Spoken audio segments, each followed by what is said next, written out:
नमस्कार दर्शकों। देश में जो घटनाक्रम चल रहा है उसी से प्रेरित होकर के आज हम ये बातचीत कर रहे हैं। हिमाचल प्रदेश में जो कुछ हो रहा है वहाँ पर हमें सामने आया है कि जनता का कोई मुद्दा नहीं है उन बागी विधायकों के लिए। जनता के हित में किसी मांग को लेकर के वो बागी नहीं हुए, वो सिर्फ अपने हितों को लेकर के बागी हुए। और जो बागी नहीं हो रहे हैं वो भी दूसरी तरह से हैंडल किए जा रहे हैं। उनके लिए सीबीआई है, ईडी है, आईटी है और दूसरी संस्थाएं हैं। ऐसे में ये ज़रूरी हो जाता है कि नागरिक के तौर पे हम जिस भूल भुलैया में फंस चुके हैं कि नागरिक का जो हित है वो कौन साधेगा। अगर नागरिक का हित सिर्फ एक पार्टी साधेगी तो सिर्फ एक पार्टी की सरकार बन जाए इस देश में, सारी पार्टियों को ख़त्म कर दिया जाए। और अगर ये ज़रूरी है लोकतंत्र में कि जवाबदेही बनी रहे, चेक्स एंड बैलेंसेस बने रहें और एक बेहतर व्यवस्था देने की कोशिश विपक्ष करता रहे, विपक्ष उसके लिए वादे करता रहे और जब वो सत्ता में आए तो वो उस वादे को पूरा भी करे। तो ऐसे में जो पक्ष और विपक्ष दोनों की मौजूदगी की जो ज़रूरत है और अनिवार्यता है उसको लेकर के इस समय देश में चिंता है, क्योंकि विपक्ष को उसके जो काम हैं, उसके जो सिद्धांत हैं उससे काउंटर नहीं किया जा रहा है, दूसरे तरीक़ों से काउंटर किया जा रहा है। उत्तर प्रदेश में भी हमने देखा, अभी भूतपूर्व मुख्यमंत्री जो हैं उनके यहाँ भी अब संस्थाएं पहुँच रही हैं, एजेंसीज पहुँच रही हैं। इस विषय पर बात करने के लिए आज हमारे साथ हैं ब्रजेश कुमार जी। ब्रजेश कुमार जी एडवोकेट हैं, कानूनी पक्ष समझते हैं और वो इस विषय पर बात करना भी चाहते हैं कि किस तरह से कुछ संस्थाओं के ज़रिए विपक्ष को जो वैसे ही कमज़ोर है उसको ख़त्म किया जा रहा है। तो क्या हम ये मान लें कि सत्ता पक्ष इतना डरा हुआ है कि उसको ये छोटा सा विपक्ष जो प्रतिशत में बहुत कम रह गया है वो भी बर्दाश्त नहीं है, या कोई नई परिपाटी लिखने की कोशिश हो रही है जिसमें लोकतंत्र होगा और विपक्षहीन लोकतंत्र होगा? तो या तो विपक्ष मजबूत हो रहा है और सत्ता पक्ष को डर लग रहा है, या वो चाहते ही नहीं है कि विपक्ष हो। आपका क्या ख्याल है ब्रजेश कुमार जी? नमस्कार आपके दर्शकों का। जो अभी आपने बात करी लोकतंत्र में, तो इस देश में लोकतांत्रिक व्यवस्थाएं जितनी भी हैं, इन व्यवस्थाओं में मूलभूत जो समस्या है वो व्यवस्था में ही है। आपने कहा कि सीबीआई या जो जांच एजेंसियां हैं, जांच एजेंसियां भूतपूर्व मुख्यमंत्री के घर पहुंच चुकी हैं। तो ये जो सीबीआई है, जांच एजेंसियां हैं, ये व्यवस्था के एक पार्ट हैं और इस व्यवस्था में करप्शन इतना ज़्यादा है कि इवन सीबीआई और ईडी भी उस खुद करप्शन का पार्ट है। मैं सीधे शब्दों में बोल रहा हूँ, अगर सीबीआई और ईडी उस करप्ट व्यवस्था के पार्ट नहीं होते, उस सिस्टम के पार्ट नहीं होते, तो 2019 में एफआईआर हुई थी और 2019 के बाद से 2024 5 साल हो गए। 5 सालों में सीबीआई को पहली बार ऐसा लगा कि अब मुझे 41A का नोटिस देना चाहिए। तो 5 सालों में क्या जांच कर रहे थे आप? और 5 सालों में चुनाव के समय पे, इसमें मैं इलेक्शन कमीशन को भी कहूंगा कि जो आप इस सिस्टम के पार्ट हैं, आप इस चीज़ को क्यों ध्यान नहीं देते हैं कि जो सत्तारूढ़ दल है, सत्तारूढ़ दल ऐसे समय में अपने जांच एजेंसियों का दुरुपयोग कर रहा है जब इलेक्शन होल्ड पे हैं, किसी के चारित्रिक हनन हो, किसी का कैरेक्टर एसासिनेशन करना हो, तो ये सीबीआई, ईडी और इनकम टैक्स जैसी एजेंसियां जो हैं अचानक से एक्टिव हो जाती हैं। तो ये एक्टिव क्यों हो रही हैं? क्योंकि ये करप्शन के पार्ट है ये एजेंसियां। और जब तक इस देश की व्यवस्था में परिवर्तन नहीं होगा, जब तक बेसिक सिस्टम में बदलाव नहीं होगा, तब तक इस तरीके के फ्रॉड और इस तरीके की जांच चलती रहेगी। मैं आपको बताना चाहूँगा, मैंने जैसे बताया कि मैं एडवोकेट हूँ, तो जो नोटिस दी गई है, आपने सुना होगा उससे पहले केजरीवाल को 8वीं बार जो है समन इशू किए गए, 8 बार नोटिस दिए गए और 8 बार केजरीवाल ने क्या करा, उसका जवाब देके उसको डिनाई किया। अखिलेश यादव जी को नोटिस दिया गया, भूतपूर्व सीएम को, उन्होंने तुरंत से जवाब दिया। आप इस चीज़ को इमेजिन कीजिए कि अगर किसी के पास लीगल टीम मजबूत है तब तो उस नोटिस का जवाब देके वो कुछ हद तक टाल सकती है मैटर को। लेकिन आपने इसी तरीके से देखा हेमंत सोरेन का, जो झारखंड के सीएम थे, उनका मामला हुआ, उनको अरेस्ट तक कर लिया गया इसी एजेंसियों के द्वारा। किस मैटर में? 2012 के किसी मैटर में। तो जो सिस्टम है, सिस्टम एक करप्ट हो चुका है और इस सिस्टम में, इस व्यवस्था में बदलाव की जरूरत है और राजनीतिक व्यवस्था में ही बदलाव की जरूरत है। जो देश की राजनीतिक व्यवस्था है जिसमें सरकार चुनी जा रही है, जिसमें जो है सरकार, उसके बाद सरकार संस्थाओं पर नियंत्रण कर रही है, इस पूरे सिस्टम को बदलने की जरूरत है। पूरा सिस्टम जो है एक तरीके से सड़ गल गया है और जब सरकार ही करप्ट लोगों की बनी हुई है तो आप ये उम्मीद नहीं कर सकते हैं कि सरकार की जितनी भी एजेंसियां होंगी, चाहे ईडी हो, चाहे सीबीआई हो, चाहे इनकम टैक्स हो या जो भी हो, दिल्ली पुलिस को ले लीजिए, दिल्ली पुलिस में दिल्ली में रहता हूं, दिल्ली पुलिस को ले लीजिए, ये सब सरकार के पिट्ठू बन के रह गए हैं और ये सरकारी इशारे पे काम कर रहे हैं। तो जब सरकार करप्ट है तो समझिए कि सीबीआई और इनकम टैक्स एजेंसियां भी करप्ट हैं, वरना ऐसा नहीं होता कि इनकम टैक्स के पास 5 साल पहले एफआईआर हो और वो 5 साल बाद किसी को नोटिस दे चुनाव से पहले। और वो उस केस में जब शुभेंदु अधिकारी ममता बनर्जी के समय जब साथ थे तो वो इसी ईडी सीबीआई के लिए करप्ट थे, उनके पास नोटिस जाती थी। लेकिन जैसे उन्होंने भाजपा ज्वाइन किया था, क्या हो गए वो फिर से पाक साफ हो गए, धुल गए। और जो सीबीआई ईडी इनकम टैक्स एजेंसियां थी उन्होंने नोटिस देना बंद कर दिया। आप ये असम के मुख्यमंत्री को सुनिए, हेमंत बिस्व शर्मा को, जब कांग्रेस के साथ थे वो तो पूरे तरीके से करप्ट थे।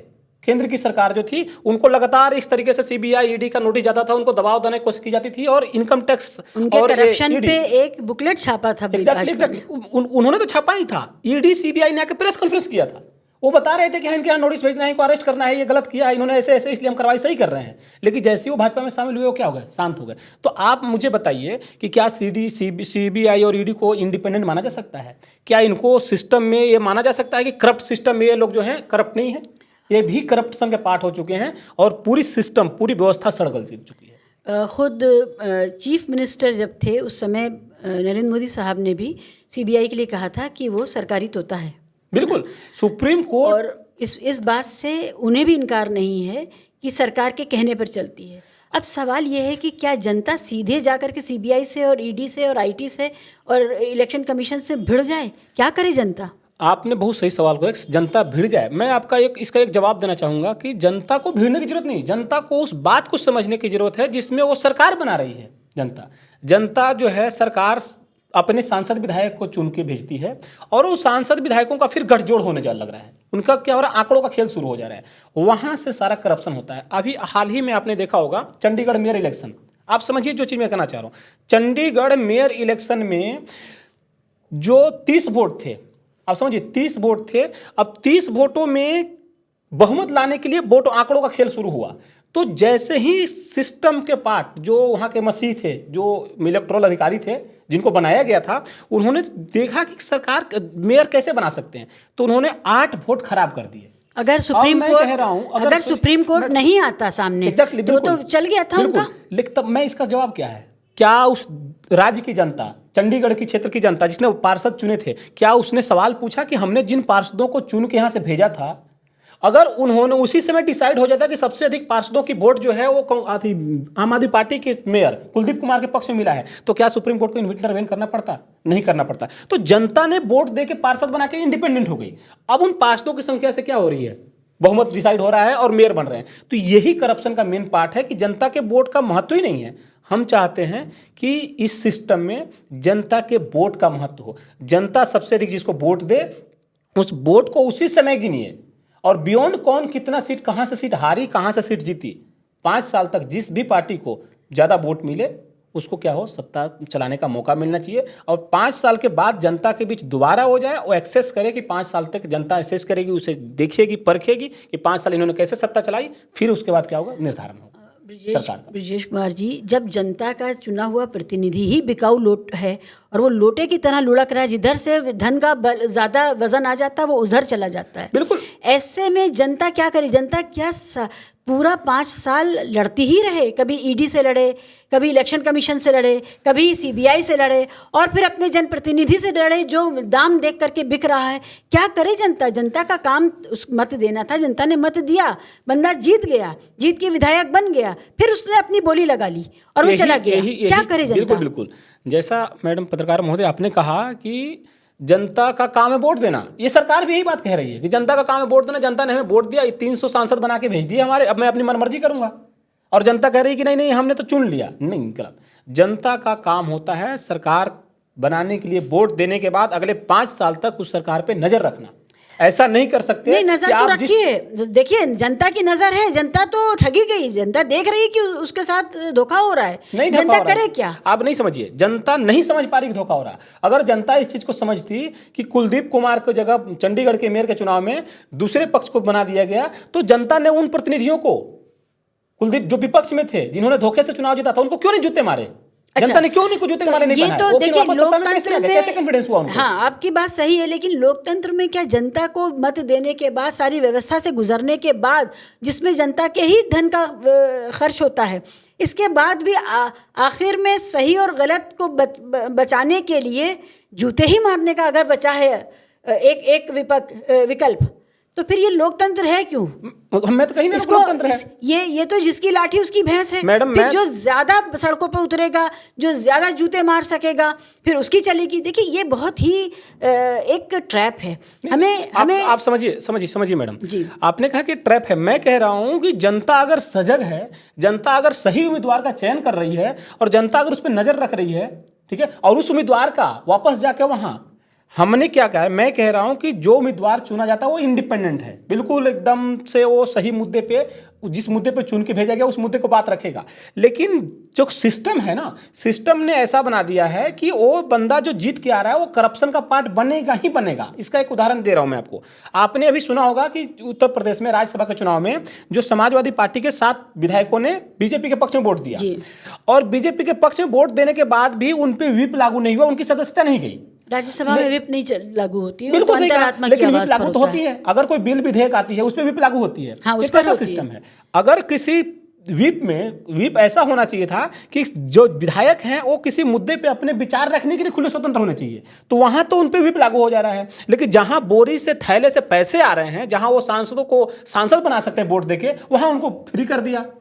तो ये सिस्टम जो है ना, ये सिस्टम विधायकों और सांसदों को करप्ट बना रहा है। आप इस चीज को समझिए, ये सिस्टम में इतनी लूपहोल है, इतनी कमियां हैं कि इस सिस्टम के चलते ही विधायक और सांसद क्या कर रहे हैं, अपने प्रतिनिधि अपने क्षेत्र की जनता को बेच रहे हैं। और ये सिस्टम का ही हिस्सा है कि राजभर जैसे लोग, समझिए चीजें, राजभर जैसे लोग या और जो क्षेत्रीय दल में से छोटे छोटे लोग हैं, वो क्या करते हैं, अपने जाति के लोगों को कुछ वोटों को गोलबंद कर ले रहे हैं और गोलबंद करके वो बेच रहे हैं। वो क्या करते हैं, जब सपा के साथ होते हैं तो सपा की बड़ाई करते हैं, जब बीजेपी के साथ चले जाते हैं तो बीजेपी की बड़ाई कर रहे हैं। उनको जनता से कोई मतलब नहीं, उनको सिर्फ मतलब है कि हमारे 4 सांसद जीत जाएं, हमारे 4 विधायक जीत जाएं, और 4 विधायकों के दम पे मेरा और मेरा परिवार वो राज करता रहे। और जो देश की सबसे बड़ी पार्टी है बीजेपी, जो बाकी लोगों जैसे समाजवादी पार्टी पे परिवारवाद का आरोप लगाती है, कांग्रेस पर परिवारवाद का आरोप लगाती है, लेकिन उन लोगों पे जो जनता के वोट बेच रहे हैं, जो अपनी जातियों को वोट बेच रहे हैं, उन पे आरोप नहीं लगाती। उनको जल्दी से क्या कर रही है, प्रमोट कर रही है, अंदर रख के प्रमोट कर रही है। तो ये पूरा सिस्टम एक तरीके से कोलैप्स हो चुका है। इस सिस्टम में ऐसा कुछ भी नहीं है जहां से क्या हो कि सुधार की गुंजाइश हो। इसीलिए हम व्यवस्था परिवर्तन की बात जो है बार बार कर रहे हैं।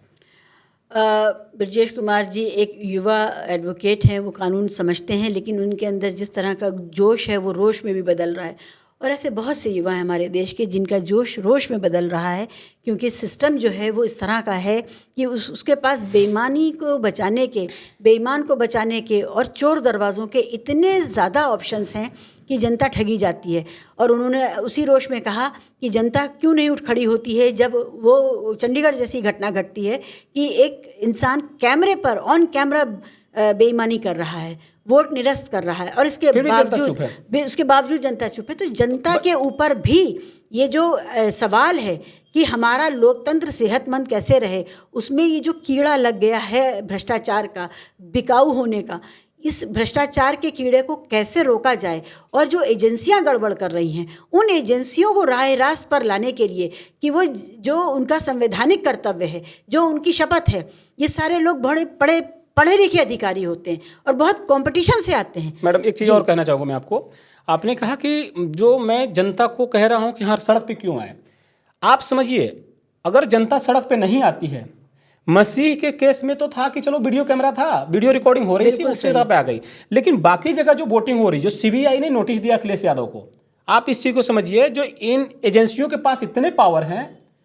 आपको छोटा सा मैं मुहावरा सुनाना चाहूँगा, आपको इस पर एक कहानी सुनाना चाहूँगा कि एक बार क्या हुई कि अमेरिका, जापान और भारतीय पुलिस में रेस लगी कि आपको क्या करना है, जल्दी से एक खरगोश छोड़ेंगे, खरगोश को जंगल से ढूंढ के लाना है। जो अमेरिकन पुलिस थी, अमेरिकन पुलिस गई और उन्होंने 3 दिनों के अंदर जंगल से उसी खरगोश को ढूंढ के ला दिया जो सेम खरगोश को छोड़ा गया था। जापानी पुलिस जो है उससे भी एक्टिव थी, उन्होंने 1 दिनों के अंदर जो है ढूंढ के ला दिया। फिर भाई भारतीय पुलिस की बात, मैं पूरी भारतीय पुलिस की बात कर रहा हूँ, उसमें जांच एजेंसियां खास करके हैं।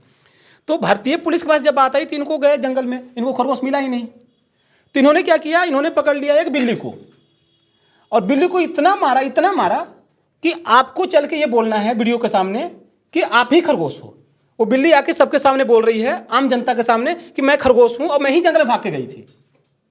और यही चीज को उन्होंने साबित कर दिया, पूरी देश की मीडिया उसको प्रसारित कर दी कि भारतीय पुलिस ने सिर्फ 10 घंटों के अंदर, एक दिन नहीं 10 घंटे के अंदर खरगोश को ढूंढ के ला दिया।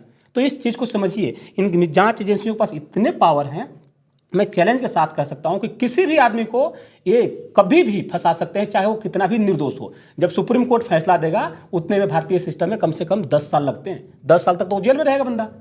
पीएमएलए कानून जो है, पीएमएलए कानून इतना करप्शन का पार्ट है कि जिस व्यक्ति को चाहे वो अनजाने व्यक्ति को 10 सालों तक, निर्दोष को भी वो 10 साल तक जेल में रख सकता। 10 साल बाद आके वो जनता के बीच बताएगा, लेकिन 10 साल बाद उसकी सुनेगी कौन? 10 साल बाद उसका राजनीतिक करियर रहेगा कैसा? तो ये जो सिस्टम है, इस सिस्टम में बदलाव की जरूरत है, इस व्यवस्था में परिवर्तन की जरूरत है, और जरूरत है कि कैसे जो जांच एजेंसियों का दुरुपयोग हो रहा है उस पर कैसे रोक लगाएं, और उसमें जनता ही रोक लगा सकती है। जनता को आंखें खोलनी पड़ेगी कि मसीह जैसे 1-2 अधिकारी नहीं हैं। मसीह जैसे इस देश में अब करोड़ों अधिकारी हैं जो किसी एक विचारधारा से जुड़ गए हैं, और उस विचारधारा के लिए फ्री में भी, कहते हैं ना, फ्री में ऐसे ही बेगारी करेंगे। वो अधिकारी होकर बेगारी करेंगे उस पार्टी के लिए, उस विचारधारा के लिए, और देश के सिस्टम को और ज़्यादा खोखला कर देंगे।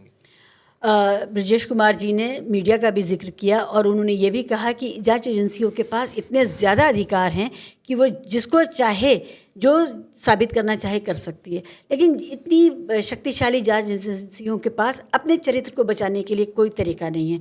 वो लगातार अपने चरित्र का सौदा, अपने किरदार का सौदा और अपने जो कर्तव्य परायणता है उसका सौदा करते हैं। जो संविधान की शपथ है, जो लोक सेवा का जो उनका भाव है, उसको छोड़ करके वो पार्टी सेवा में लग जाते हैं, नेता सेवा में लग जाते हैं।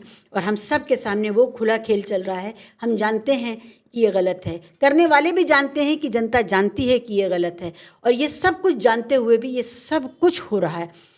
दर्शकों, हम सबको इस पर विशेष रूप से सोचना चाहिए कि जनता के तौर पे क्या सिर्फ चुनाव वाले दिन मतदान कर देने के बाद हमारा कर्तव्य ख़त्म हो जाता है, या हम इसको बहुत सजग नागरिक होकर के उसी तरह गलत को गलत पर हमें गुस्सा आना चाहिए, हमें रोष होना चाहिए, और हमारे अंदर की ये जिंदा दिली बची रहनी चाहिए कि हमारा सिस्टम ठीक से काम करे।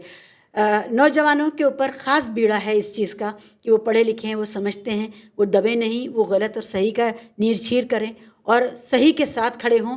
देश को करप्ट होने से, एजेंसियों को करप्ट होने से, नेताओं को बिकाऊ होने से और पार्टियों को संविधान के ऊपर काम करने से रोकें। बहुत बहुत शुक्रिया ब्रजेश कुमार जी। हम चर्चा आगे करते रहेंगे, आप आते रहिएगा। दर्शकों, बहुत शुक्रिया आपका, आपने यहाँ तक हमारा साथ दिया, आपने कार्यक्रम को देखा। आइंदा भी अपने इस चैनल का ध्यान रखिए, देखते रहिए, हम आपके मुद्दे उठाते रहेंगे। धन्यवाद।